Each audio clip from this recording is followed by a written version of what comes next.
Welcome to Time for Hope, a ministry of Hope for Living Media Church and Bible Study Time Incorporated. Here's your pastor and host, Dr. Freda Crews. We always appreciate you joining us on Time for Hope. I'm Dr. Freda Crews, your host, and joining me for the second and concluding week is author and founder of the Hinton Cares Foundation, Tyrus Hinton, who has written a book titled Baby Steps, subtitled I'm Diagnosed, Now What?, that we will conclude our discussion on today. Life sometimes thrusts upon us challenging and painful circumstances for which we are left to search for answers. For Hinton and his wife, the death of their child to leukemia sent them into distress that can cause some to pass through despairing seasons that many couples never recover from. What do you do when you're faced with many questions about life, such as, why me? Why my kid? Why God? Why my family? And what did I do to deserve this? Hinton relates that there are some people who cope with tragedy better than others, but everyone experiences some form of frustration, questioning, and even despair when faced with difficult circumstances. Stay with us as Tyrus shares his directions for handling the loss of a child or other painful passages one can pass through in life.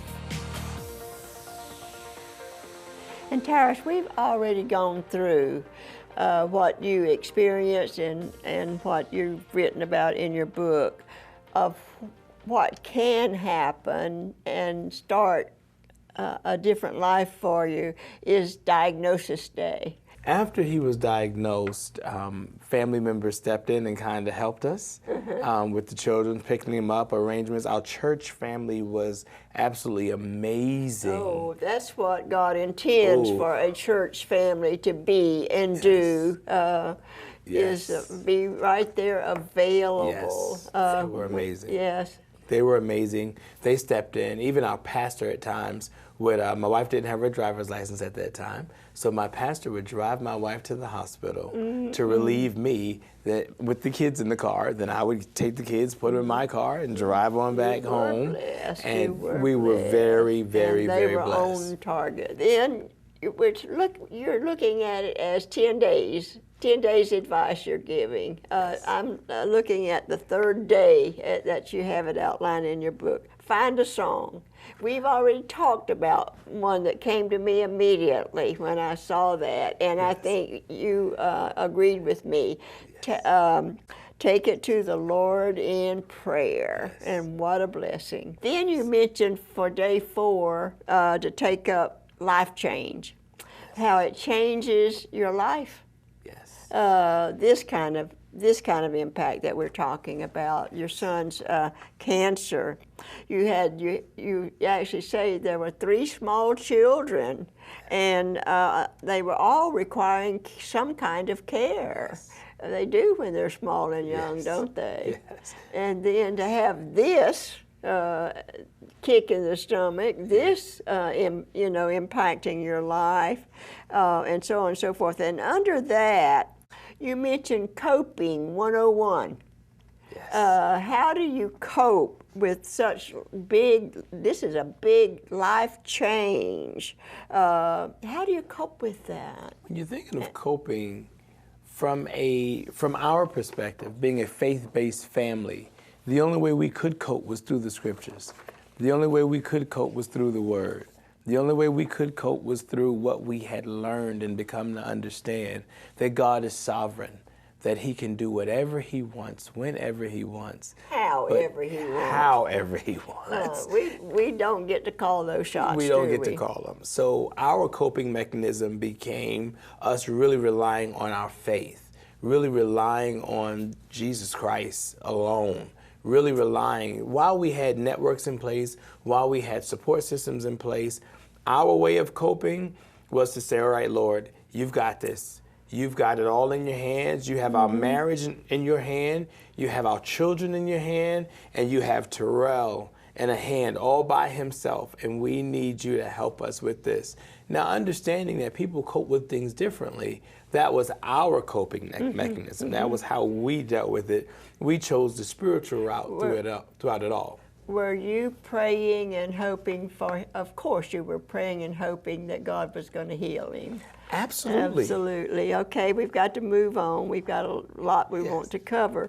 But I'm going to encourage my viewers right now that if we're not going to be able to cover all that's in this book, in fact, there's going to be a lot we're not able to cover, even in 2 weeks, and it's a small book. So I'm encouraging you to make sure that you plan right now to either mail in a request or call or somehow or other get a copy of Tyrus's book for the rest of the story that we don't get to put in today. And Tyrus, I'm looking at, I believe it's day 5. No, it's day 4. Self-care. I'm going to let you speak to that. You've outlined it. You're to take care of yourself mentally, emotionally, physically, and I have added spiritually. Yes, so how do you do all of this? Well, I can tell you what that was birthed out of, Dr. Crews. My mom had come to the hospital one day, and we were all there with the children. Tyrus, of course, Terrell was there being hospitalized, my wife and I. And my mom said, "This is no good." And I said, "Mom, what do you mean this is no good? We're all here." She said, "This is no good. You guys have to take a break. You have to take care of yourself. You can't just do this all the time. You run from work to the hospital. You come straight from work to the hospital. The kids, you guys are always here. You have to take a break." And I said, "Well, Mom, you know how things are for us right now. We don't have a lot of money to take a break." She says, "I know. I brought money with me. You take these kids right now and go to Adventure Landing." And from that day, I remembered, oh my goodness, we had totally forgot what it was to have fun with the children outside of Terrell being sick. So you were able to take all 3? We took 2. He had to stay at the hospital, and my mom stayed there with him. Oh. She was very intentional. Moms never quit being mom, do they? Never. And Good I was grown, moms I thought. never quit being mom, do they? But that's where that was birthed out of, self-care. When I was like, oh my goodness, Mom is right. We haven't really taken care of ourselves. Yes. We very rarely take care of ourselves. Is she still living? No, Mom is deceased, unfortunately. Oh, bless your heart. But okay. when you think about it, so that's where that was birthed out of. So self-care, and we had so much fun that day. We realized, oh my God, we're still alive. Like, wow. And the kids were so happy, and they were riding the rides, and we were walking around. And my mom was saying, you have to take care of yourself. So that's when she was saying, all right, let's bring some healthy snacks to the hospital. Let's get some water. That was before bottled water was really, really popular. We had big, like 7-Eleven cups, and she'd bring them to the hospital. We'd fill them up with water, make sure we was hydrated, make sure that we had good things flowing through our minds, make sure that we were reading good books.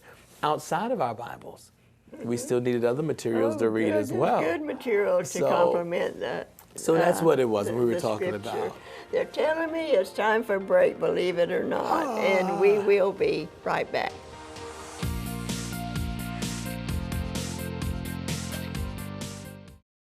As we are celebrating Veterans Day in America this week, we are privileged to have a combat veteran that has agreed to come and share a few things about his service as a veteran serving in Vietnam. And I'm going to allow my friend, and I call him Manny, to give his name, his rank, where he served, and tell us a little bit about what it means to be a veteran of the United States of America. And let me tell you, all of you veterans and your families, how much we appreciate each and every one of you. Manny.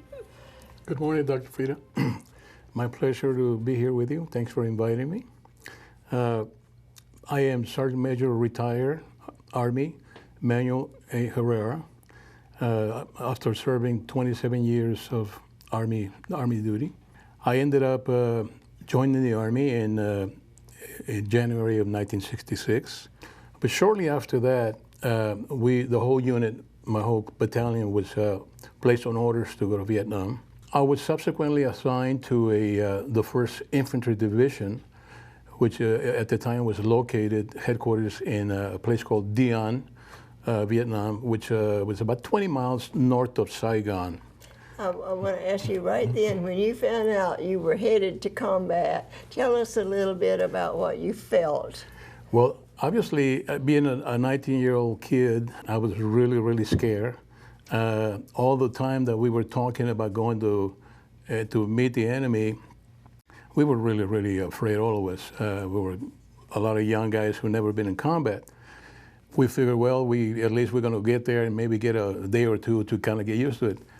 It was not like that. It was combat right away. We were into intense fire from the enemy. But early in my training, I learned that you have to put that aside. You have to be able to concentrate on what you're doing, because if you are so terrified and so paralyzed by fear, you get killed. You get injured. You get killed. So I was able to deal with that, and I knew that if I depended on my training and on my fellow soldiers, I have a better chance. So I did that, and through the next 2 years that I stayed in Vietnam, I used that idea of just realizing that you just got to be careful and utilize the training. But I was afraid of the whole time. It's no fun, is it? Bottom line, it isn't any fun. But I have one more question for you. Mm-hmm. Would you do it again, Manny? I would do it if my country asked me. I would do it. I would do it tomorrow. I'm so grateful for my country. I was born in Mexico, but I became a U.S. citizen and eventually joined the Army. This country has done so many things for me that I would willingly go to combat again. Oh, obviously now I have all the experience, and I'd probably be better. Would not be as scared as I was, but I would do it anytime. I so much appreciate your being willing to come. I so much appreciate you, your service, all of our veterans' service. Just know that you are greatly appreciated, and I'm sure our viewers are happy that I have taken this time and allowed you to share this with us. Thank you so much, Manny. Thank you for inviting me. It's been a pleasure to serve my country for all those years, and to speak to anyone who wants to know about my experience. And thanks for inviting me. I'm very honored. Thank you.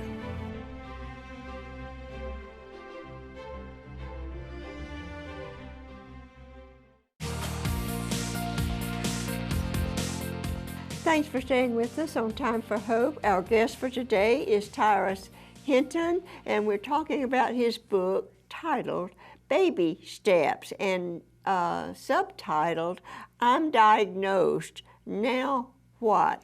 And I still say that I don't know if your publisher had something to do with the title of the book. Did he help you with it? No, he didn't actually. He didn't? You came up with it all, yes, ma'am. all by yourself? It makes you think of babies running around and a baby taking steps and so forth. But when you say I'm diagnosed, now what? That kind of changes it a little.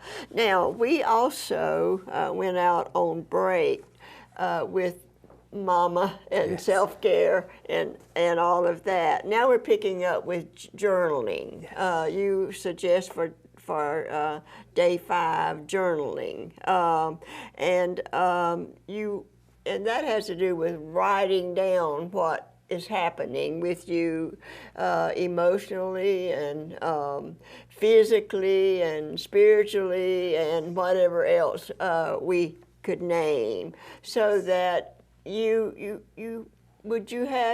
you have the desire to journal and then go back to it at times? where Yes.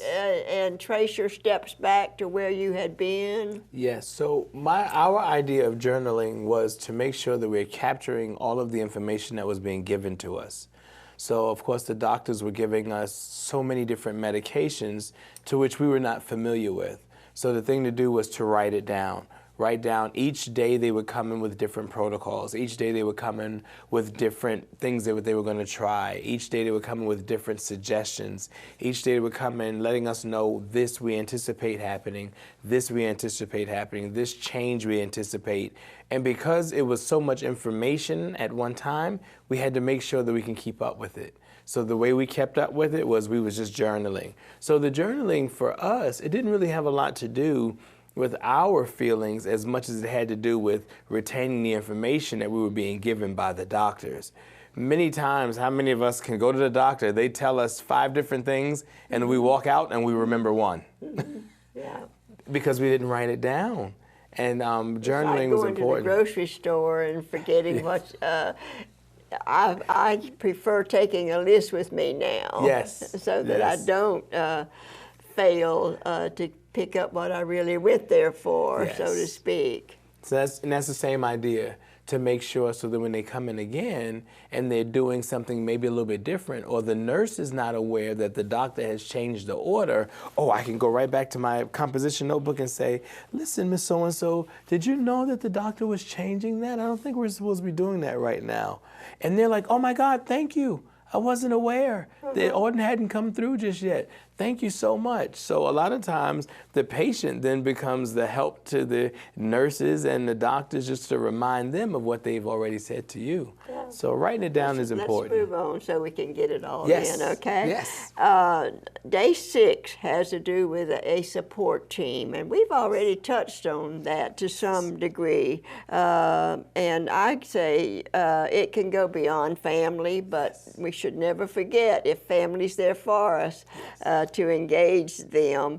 And even trusting strangers, you said. Yes. Did you meet strangers in the hospital and in the waiting rooms and things like that? So our strangers became our family. To be very honest with you, till this day we keep up with some of the patients that we met during those times. Purposefully that we keep up with them. The people that are in the situation with you are more familiar. They're more understanding, they're more tolerant, they're more patient. And sometimes our family, they are with us. They are our greatest support. But when they don't understand every step of the diagnosis, they can tend to treat a terminal illness like a common cold. So they come and they're like, okay, when are you going to get over this? When are you going to be better? When does this end? What are they saying now? Whereas people that are in the situation with you, your roommate or the person in the room next door or the person in the playroom or the other parents, they then become your support system. And you find yourself checking on them. How's your kid doing? You find yourself calling them. You find yourself visiting with them. And that's what I was saying when I'm saying build your support system. Trust people that you don't know. You'll have to trust the staff. You'll have to trust the caseworkers. You'll have to trust the social workers, the transplant coordinators. You'll have to trust people that you just don't know. But build that support system. Yeah. Build those relationships. Don't be afraid to networking. It's not only for work, but it's for health as well. And we've already mentioned it can be our church family. It can be our church can family. be and should be if we're Yes. involved in a church. It should be that the church family joins us, as it were, as supporting us in what we're going through. But you mentioned HIPAA. Yes. Where does that fit in with the whole idea of a support team? Well, back in the day, so Terrell was diagnosed in 1998. HIPAA laws were not in effect at that time. So that's when I was sharing with us, we were able to share rooms back in that day. We were able to exchange information. You can go from room to room, patient to patient back then. Now that is strictly prohibited. HIPAA protects the person's information. Well, before you could ask the nurse, oh yeah, how's Brendan down the hall? And the nurse can tell you. Now the nurse can't even act like she knows who Brendan is because HIPAA protects their privacy. And we were thinking about that. That's why I mentioned it, because back in that day, it was so much easier to build a support system, whereas now it might be a little more challenging. Yes. This, we've already mentioned that I think we might have mentioned already that we're to remember during this time, we look to our partner as a support person, but we have to remember that this kind of crisis has the potential to destroy a marriage or other significant relationship that we are in. So we can't forget that, can we? Can't forget so it means that we have to go out of our way, so to speak, to make sure that and do a lot of praying. I would that it doesn't happen. And counseling actually may become necessary. Do you recommend counseling? Absolutely. Absolutely. Then we need to move on to number 7. Let it all out. I like the way you say that there are times when you can be angry, you can cry, and don't be ashamed of crying, and you can yell and ask why, and so forth. And then I have already mentioned going back to Romans 8:28 and asking the Lord, what good can come out of this? Yes. You speak to that. Yes, what good can come out of it? So when you think about what good can come out of this, our son was healed. There was an eternal healing that took place for him. Oh, eternal healing eternal that took place healing. for him. Oh, so he that's went how to I heaven. said. He went to heaven. There was an eternal healing. He's there today, waiting on you to come. Waiting. So when you think about that, for y'all to join that him. eternal healing. You mentioned meditation, and then we moved to 8. Let's see, that was 7 we were talking about. Physical exercise, being good. Yes. We might think we don't feel like it. Number 8, don't cheat yourself. And we've already talked about some self-care, haven't we? Yes, we have. And then treatment. It can feel, it helps and if you're going through the treatment process with your loved one, it could be an adult, by the way. Yes. Or it could be a marital partner. It could be other than just a child, but it was your child that prompted this book. And then the last thing is neglect. Don't neglect yourself. Under no circumstances, you're advising don't neglect yourself. Yes. Real quick, because we're going out. Speak to that quickly. Please try not to neglect yourself. You need attention. You have to look at yourself and give yourself the proper attention. You have to get up on those days when you feel the worst. You dress your best. You put on the best makeup. You put on your happiest face, and you don't neglect yourself. You don't start feeling like I'm not worthy. You know that you're worthy. You're a king's kid. The earth is the Lord's and the fullness thereof. The earth and they that dwell therein. So we all belong to him. Everything is his. We're his. So we have to begin to act like it. And if you are going to lose or do lose the loved one, life still must go on. Must move. Must go on, doesn't it? Yes. So you don't neglect. Don't neglect you. Don't neglect yourself. Be ready for the rest of the rest of your life, so to speak. After. But I do want to throw in that don't be afraid to grieve. Don't be afraid to grieve. You must grieve. That's an absolute necessity. We must grieve. It's going to happen anyway, so go along with it rather than fighting it. Amen. You agree with me on that? Amen. I agree. All righty, we're going to have to leave there, and I'm going to share from you. I want to tell you before that how much I appreciate you coming and sharing your book with us, and I'm still encouraging our viewers to make sure they get a copy of your book, Tyrus. And then I have a word of encouragement from a viewer that says, "Dear Dr. Freda, I saw the Time for Hope program for the first time. I really enjoyed it. You do a great job and are so knowledgeable, and that's very humbling and also very appreciated. And then I have a prayer request to share with you. Dear Dr. Freda, please pray for me for healing of congestive heart failure and vertigo. What a combination. I have lost a lot of weight. Also, my children have abandoned me. That's no time for children to abandon their parent. I am homeless and living in a motel room. This person is really going through some tough stuff, and really, it's sad, isn't it? I need a place to live and a lot of prayer, and know that we have taken your situation to God in prayer. We've already taken this prayer request to the Lord, and I hope by now that changes, some great positive changes have already begun in your life. God hears and answers prayers, and we trust Him. If you have a prayer request you want to share with us, feel free to do that. And then I also ask that you take it up with the Lord about helping us financially, and let Him lead and guide you in that. But we would appreciate your whatever you see fit to share with us financially. And then I want to remind you, we'll be right back next week, but with a different guest and a different show, and I would encourage you to make sure that you join us again next week on Time for Hope. Thank you for watching Time for Hope, a ministry of Hope for Living Media Church and Bible Study Time Incorporated. We offer a free fact sheet with more information on today's topic. Call or write us to get your copy today. The resource we are offering this week is available for a donation of at least $10 to the Time for Hope ministry.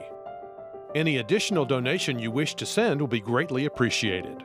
Call us at 800-669-9133. Write us at Post Office Box 2169, Spartanburg, South Carolina 29304. Or visit our website at timeforhope.org. As we continue to give out messages of hope, a financial gift of any amount to support the Time for Hope ministry will be greatly appreciated. When you send a gift to Time for Hope, you are joining in the ministry to which God has called us. It will also enable us to inform and inspire viewers to become students of God's Word and grow closer to Him, and in turn minister more effectively to others as God gives them opportunity. Look for Dr. Freda's Scriptural Devotions on our Time for Hope TV Ministry Facebook page. And to see this program again online, visit our website or search for the Time for Hope TV Ministry on YouTube, iTunes, Roku, or Facebook. And to see booklets Dr. Freda has written on such topics as grief and loss, marriage, and prayer, call us or visit our website, timeforhope.org. Until next time, have a great week, and remember, it is time for hope.